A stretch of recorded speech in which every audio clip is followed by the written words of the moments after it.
วิธีใส่กระดาษเครื่องแฟกชาร์ปรุ่นฉีกกระดาษหรือรุ่นที่ไม่มีคัตเตอร์นะครับขั้นแรก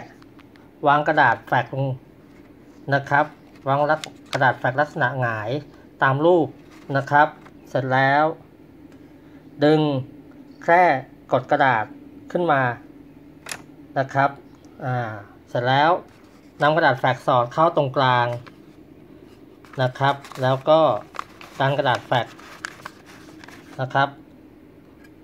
ออกมาทางด้านหน้านะครับตามรูปนะครับเมื่อกระดาษแฟกออกทางด้านหน้าแล้วนะครับปิดแค่ตัวกระดาษลงนะครับกระดาษตัวนี้จะดึงไม่ได้นะครับเสร็จแล้วปิดฝานะครับเครื่องแฟกลงมารอสักพักหนึ่งนะครับเครื่องแฟกจะขึ้น Measurement แล้วเครื่องแฟกก็จะทำการตรวจเช็คกระดาษโดยการดันกระดาษออกมานะครับเสร็จแล้วหน้าจอจะขึ้นวันที่เวลานะครับเครื่องก็พร้อมที่จะใช้งาน